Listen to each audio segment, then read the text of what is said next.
What's up, YouTube? So today we are at Clay City, Kentucky, also known as Kentucky Dragway, and we are here for a Mopar only event. Got my dad's car back there behind us and got my truck here. We're all set up, ready to go. Today is Friday. They're having test and tune today, and then Mopar only style bracket race tomorrow and Sunday as well. And so I believe the plan is for now is I'm gonna not run my truck today. I'm gonna save that for tomorrow, and I'm going to help my dad with his car during the test and tune tonight. From the last video you saw of it, we spent about 10 hours in the garage going over all of the chassis with it, and we found several problems.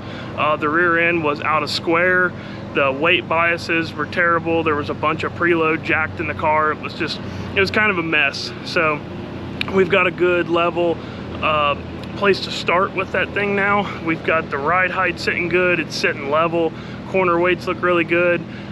We've got what we think is the best race car that we've had in a while, and so we're not 100% certain that this is going to be the end-all be-all. We might have to still change some stuff, but at least we know that we have a nice solid base to start with, so that when we do make changes, we can actually get some sort of input from those changes, good or bad, and you're not starting with some whacked out, messed up race car. So that's the plan for now. It's about the middle of the day. Test and tune starts tonight at 6, so we're probably going to run into town, get something to eat, and we will turn this thing back on when we get ready to test and tune tonight.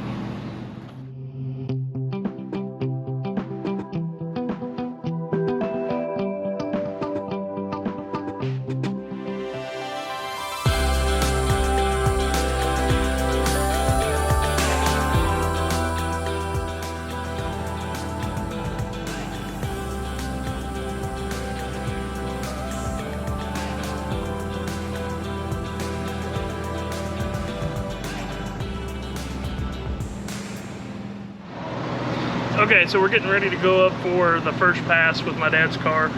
The weather is similar to how it was the last time we were running on this particular pass that I wrote down. It's a little hotter. I'm assuming it's a little bit more humid, but essentially, based on my notes here, we're gonna start off trying to recreate the best 60-foot pass that it ran last time we were at this track. We're gonna do the right lane just like we were at the last time. I went up there and walked the lanes. I'm not going to pretend to be a racetrack expert by any means, but I do believe the right lane looks better, and we had more success in the right lane last time than we did the left, so we're going to start in the right. We're going to run the same 13 psi air pressure. We got the shock settings almost identical. The only thing I changed was I loosened up the compression just a little bit. There's a couple transitions out there, and loosening up the compression should help it go through those transitions a little better. But other than that, we're leaving the launch RPM the same. Everything same, and this first pass will be a good start off of where we were last time.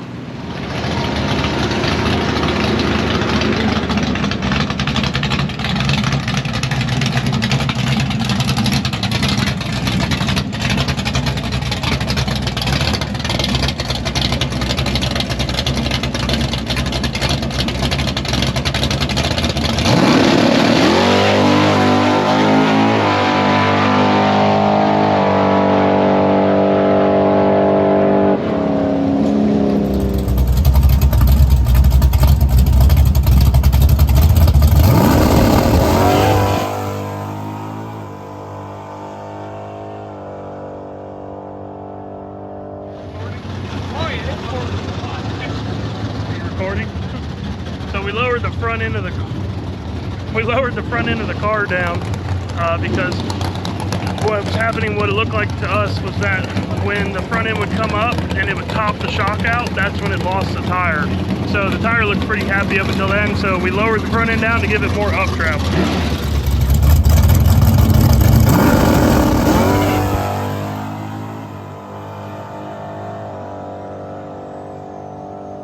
So I've been trying to do a lot better with my note taking. JP originally showed me how to take notes on the important things on the pass, tire pressure, shift point, shock settings, all that good stuff. But Justin Shearer actually kind of showed me that you need to write down what you're thinking before the pass and after the pass, because that'll help you be able to go back to that and see what your thought process was at that time. And that has been really helpful to me, because I've been able to 3 passes later go back and think, well, why did I make that change on that pass? And it helps me make a better call for the next pass. So on that second pass there, it's like in my notes here I have like pass 2, work in progress. So like this is what I'm thinking about before we make the run. These are the changes that I'm gonna make. And so like I said in there, lowered the front end down so it didn't top the shock out when it came up. I think it lost the tire when it topped that out. So after lowering that down, we left the tire pressure at 13. We left all the shock settings alone. The rear shock compression was 18 from full tight. The rear shock extension was 12 from tight. And the front shocks were full loose. And then the launch RPM, we kept at 4,000 the whole weekend. And so that first 60 foot on the very first pass was really bad. It was a 143.8. And then just making those changes, just dropping the front end down was the only change that we made to allow more up travel. And it went a 136.5 60 foot. And then it went 399 to the 330 and a 622 with a 6. So that was definitely the right move in the right direction for that run. Smile.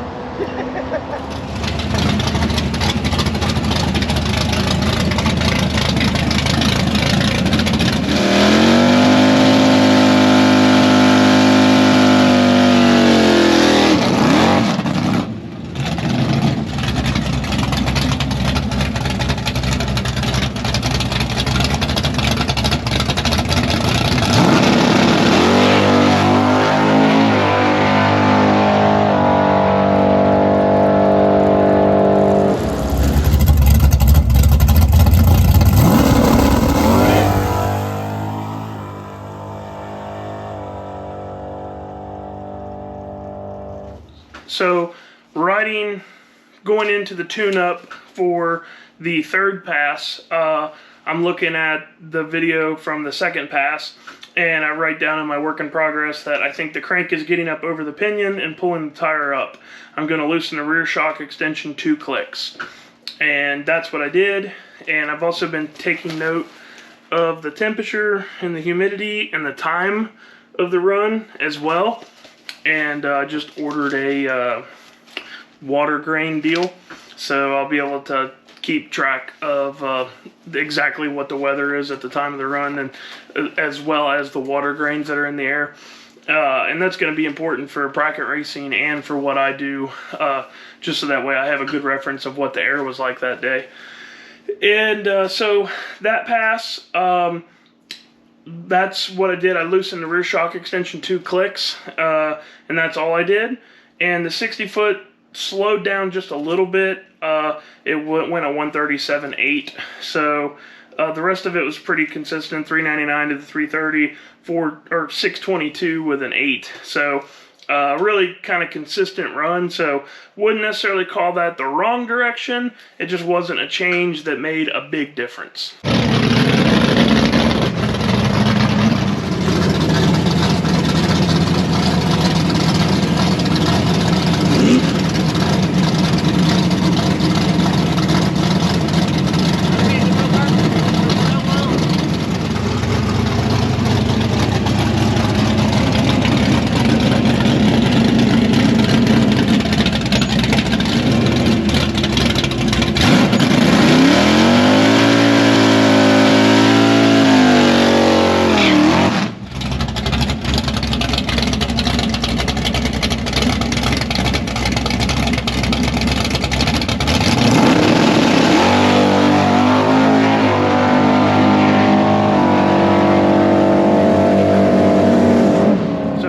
Into the fourth pass, after the third pass, I put in my notes here that I felt like the track was going away.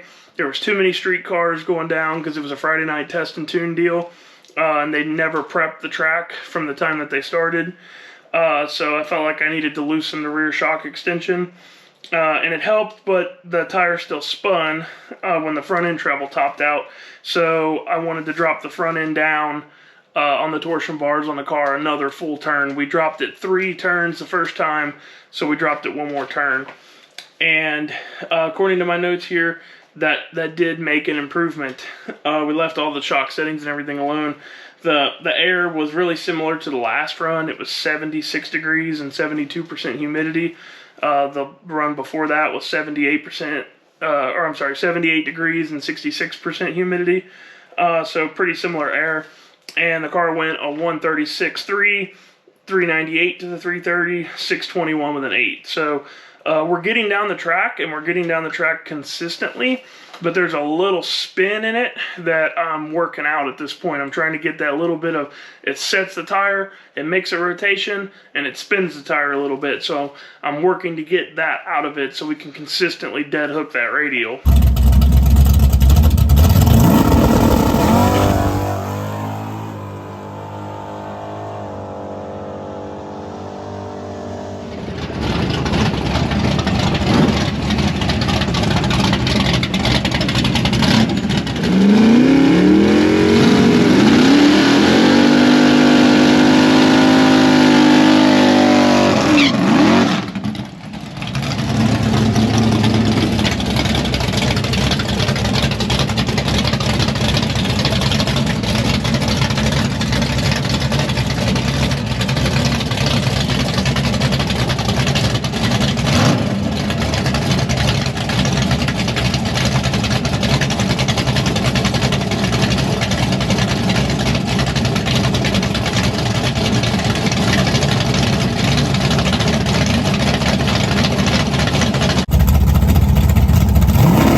So coming into the 6th pass of the night, I have down that the track is bad, the air is bad. Both are getting worse.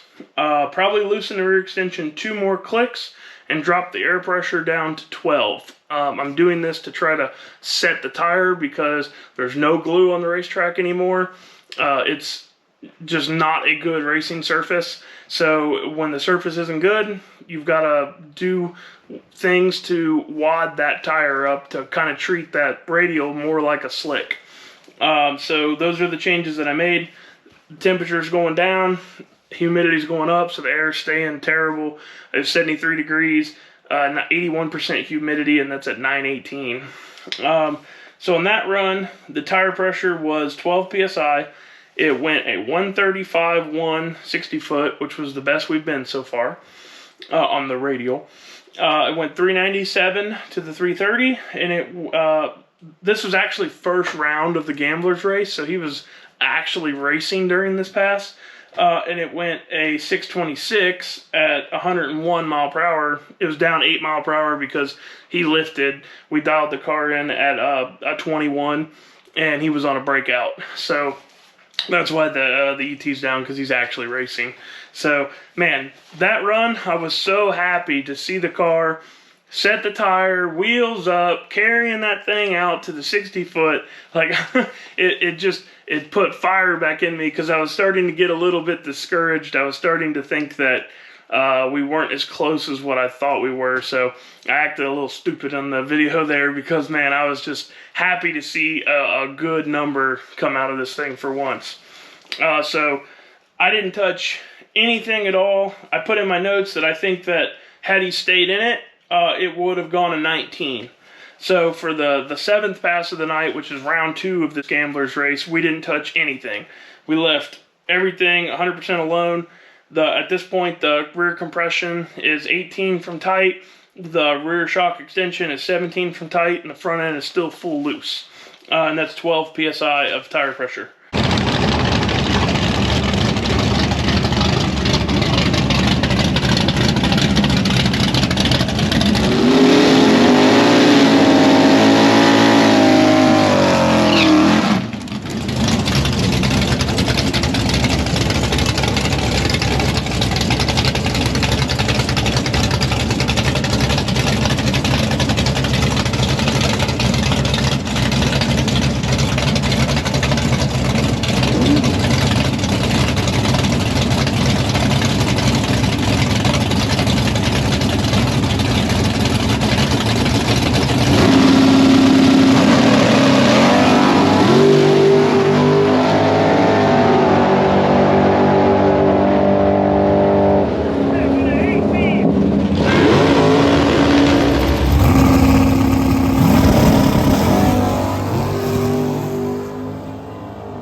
moving into the second round, the car does the best that it has done yet.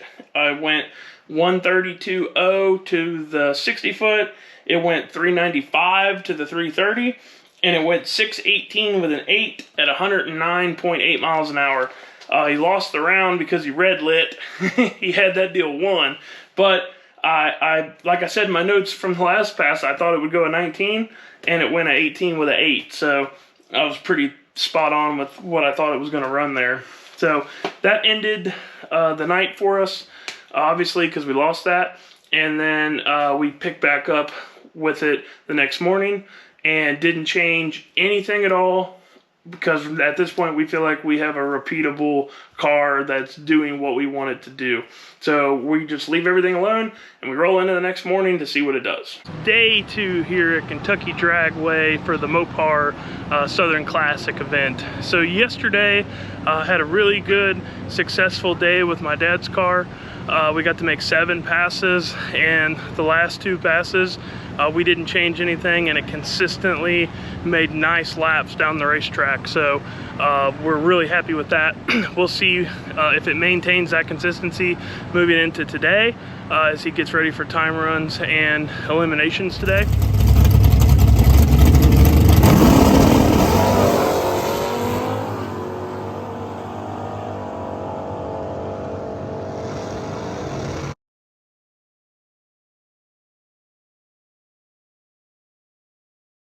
So I didn't take any notes on the next morning because I was working on getting ready to make passes in my truck on Saturday. But with making no changes, the first lick out that morning in the left lane again, it went a new personal best on the radials. It went a 131.0 60 foot. It went 394 to the 330, and it ran a 618 with an O. So the air was just as bad Saturday morning as it was Friday night. The rain was coming in. We didn't realize that. We were hoping the rain was going to stay south of us, but it didn't. It was coming in, so the humidity was crazy through the roof. Temperature was slightly lower than it was Friday night, but the humidity made it, the air just terrible, terrible. But so that first time run looked really good. We've now made 3 passes that have all been 135 or better 60 foots, and they've all been very consistent on the numbers that it was running. And then the second round, the second time run, we didn't get a video of because I was actually strapped into my truck waiting to make my pass. And I kind of saw the pass like through my truck. I was parked over here, and I could kind of see the the starting line from where I was at in the staging lanes.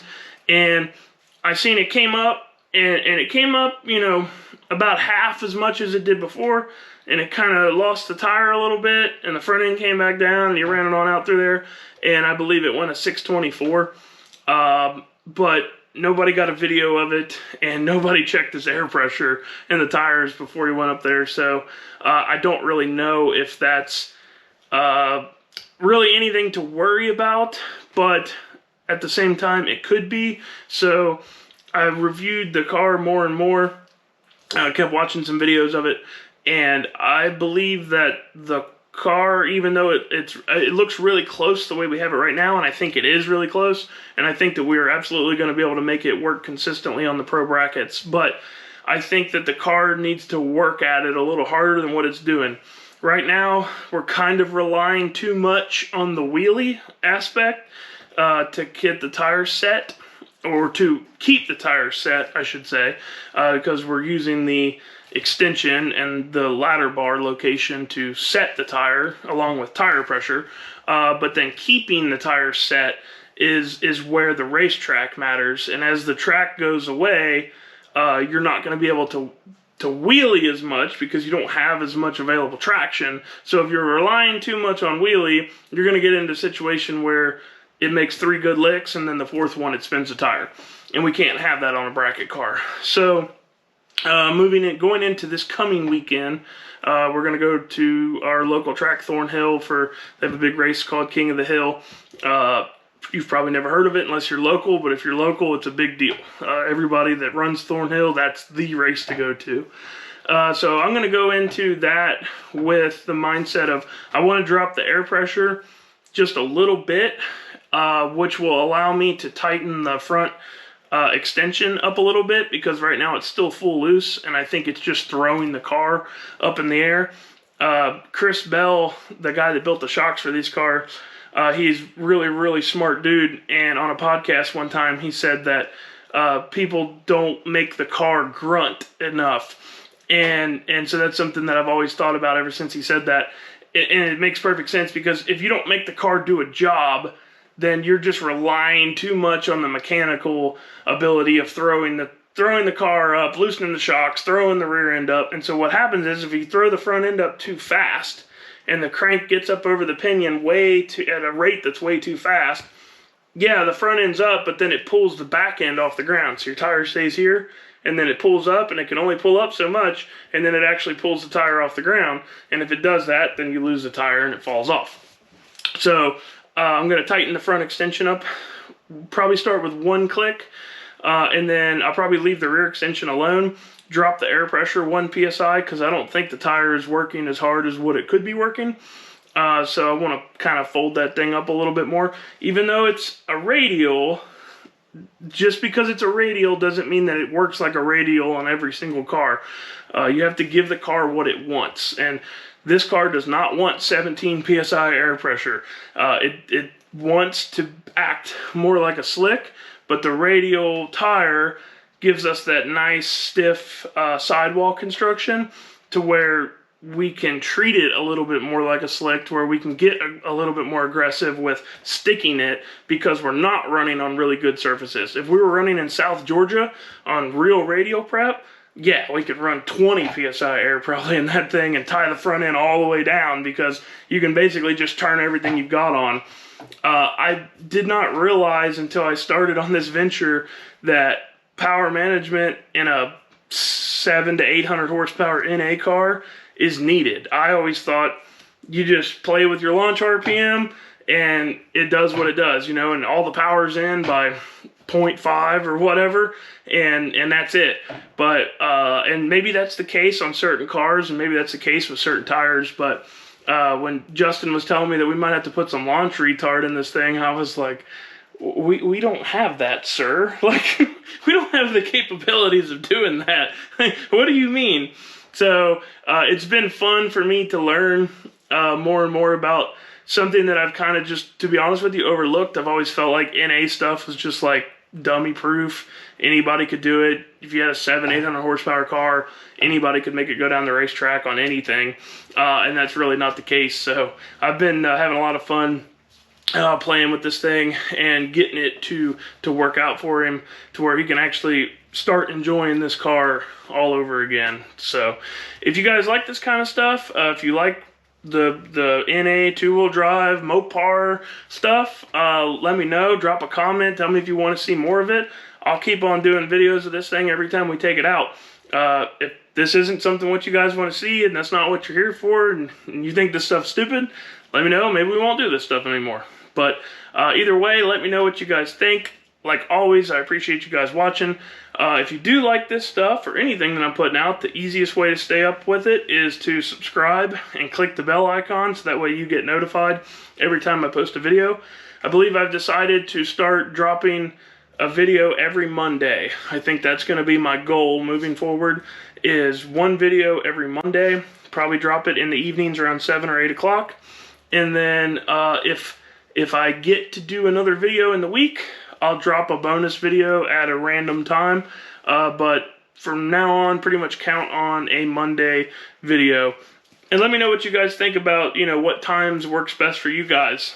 You know, I want this stuff to be able to come out at convenient times for you guys as well. So, like always, guys, I appreciate you watching, and we'll catch you on the next one.